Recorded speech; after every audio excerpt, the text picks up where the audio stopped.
Our story didn't begin here on saltwater in the South Pacific. It began thousands of miles away on a different kind of water, fresh water, prairie water. Lake Winnipeg is where it all started. It's where Jason and I first fell in love with each other and with sailing.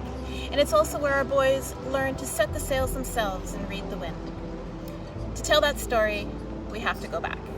And to tell it right, we need to start at the very beginning, on an unforgettable lake in the heart of Canada. Our voyage is like a book written with wind and water instead of ink. Each place we've sailed is another chapter, each passage another page. This is Chapter 1, Prairie Waters.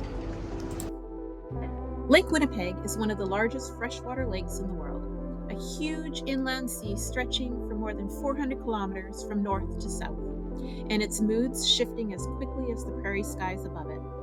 Many times we had limped back to its shores after the winds humbled us. Gimli is a small harbor town on its west shore with deep Icelandic roots that reach into my own family tree. My great-uncles were fishermen here on whitefish boats similar to the ones pictured here. For many years, they made a living by hauling fish nets from the cold, choppy waters. For us, it was the place where the dream began. The slap of the waves against the docks, the creak of the lines in the wind, these are the first notes in the song that would carry us far beyond the prairies. Here we learn to trust the wind, respect the water, and listen for the quiet voice that says, go. Gimli Yacht Club is where Jason's family sailed from many years ago, and where we built friendships that will last a lifetime. Amazing people cheering us on, urging us to keep chasing our dream, and reminded us that forward was the only way to go. We'll always be grateful for that. It's also where our boys took part in sailing school. Between those lessons and the miles they logged sailing with us, they learned the magic of being carried by nothing but wind and water. We quickly saw them develop the same love for the water that Jason and I shared.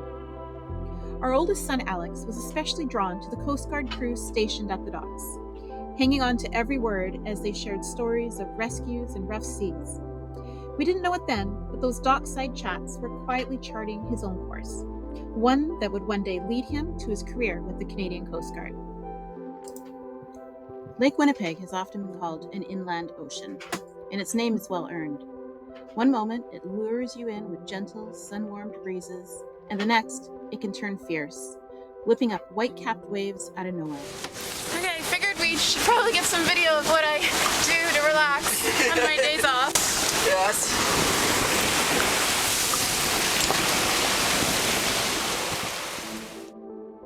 It wasn't always easy, but those shifting waters shaped us. They taught us to reef early, reef often, and to set our anchor like our lives depended on it. Because sometimes it really did. How many storms have we had? What number is this? I don't know, like 7. I think so. I can't even see sign of boat. It's gone. I can't. It's gone.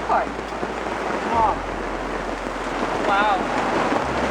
Look at that. It's gone. And to respect every mood a body of water can hold. Those lessons, carried now into saltwater, are part of what keeps us safe.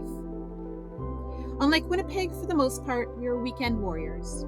Manitoba summers are short, so we'd pack up the car on Fridays and do the 1-hour drive to Gimli, allowing us as much time on the boat as possible. Each summer, though, we'd take precious vacation time from work and sail north. We'd pack the boat with care, knowing the farther we went, the more the world thinned out. No stores, no shortcuts, just wind, water, and what we brought along. Our first trips were with Alex aboard Boomerang, a 29-foot Buccaneer that we had at the time, and that boat taught us the beauty of traveling slow. Later, with Dylan in our arms and Starship now beneath our feet, we continued our sails north, where we learned that living by the water's terms wasn't just a pastime, it was practice for the life we didn't know yet was waiting. Weekends in Gimli were always full, a mix of sailing, hanging out on the docks, and taking part in countless events at the club. Events included the annual Scallywag. Here we are, pirates expecting our second crew member. I remember this Canada Day parade. Alex on the left there was not thrilled that we dragged him out of bed that morning and plopped him on that float. By mid-July, our focus would shift and we'd begin loading up for our summer sailing trips. Nasa was often our first stop on our trips, as it was only about a 3.5-hour sail from Gimli. It is also where my best childhood memories were created. Visiting my great uncle Gunning, who lived there and ran a mink farm many years ago.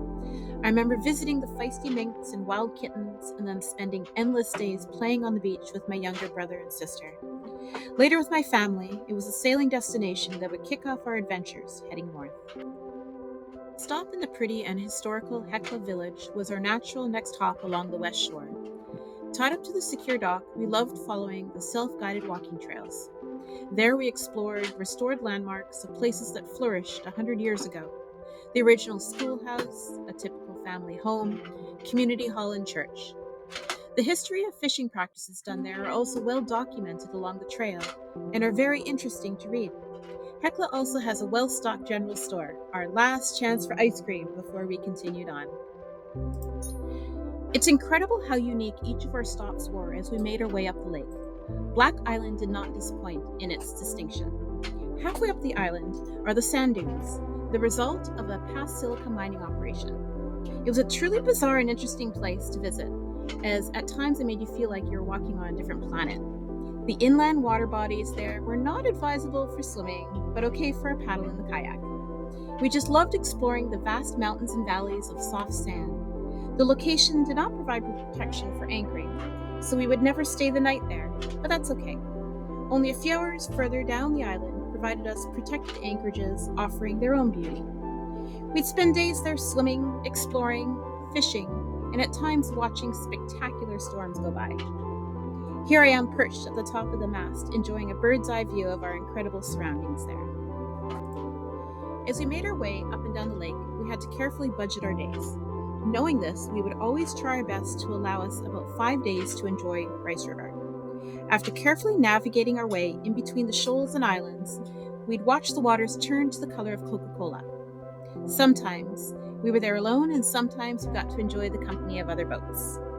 A long dinghy ride further into the river would get us up to the rapids. Rice River is a very protected anchorage with great swimming and spectacular fishing. There we would gorge ourselves on pickerel and jackfish suppers before pulling anchor to continue on. Wells Harbor was always next, and for some reason, it was an active spot for wild thunderstorms. That kept us on our toes, but we always felt secure anchored behind the natural rock spit. The spit was super for bonfires and after-dinner walks as we watched the sunset. Across from the spit was a spectacular beach where the white soft sand would squeak beneath our feet when we walked. The water stayed shallow for a long time too, making it ideal for swimming. Oh, how we loved our lazy days on that beach.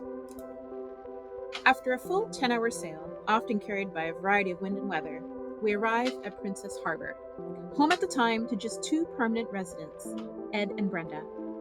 Always happy to spend time with her boys, here's Brenda taking Dylan for a ride.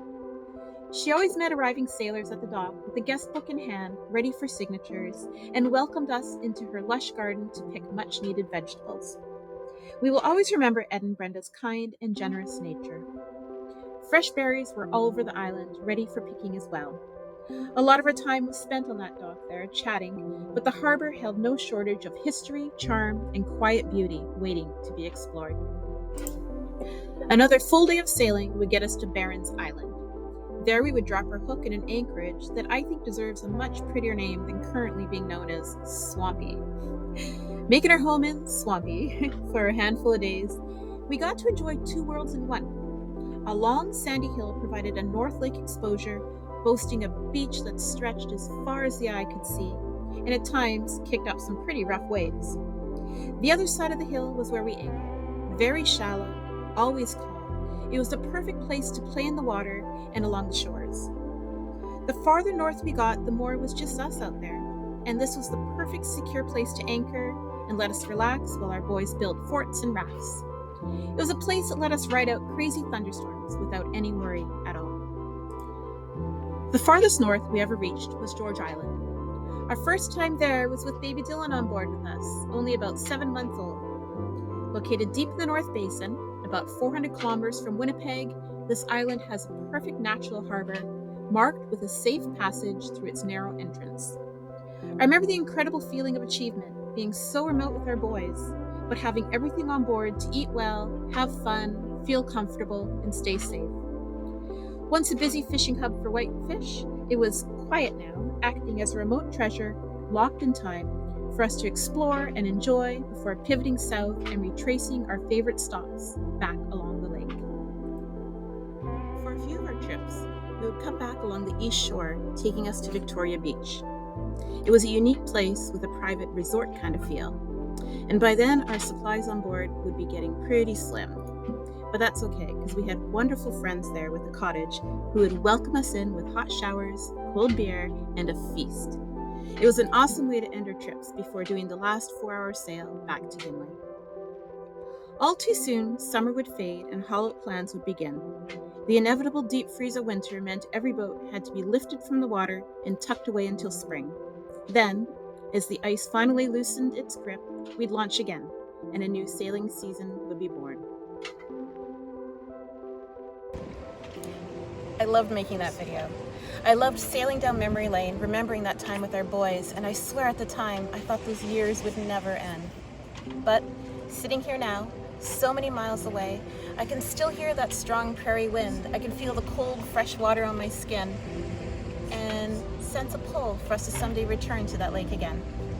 Lake Winnipeg gave us our first taste of adventure and left us hungry for more.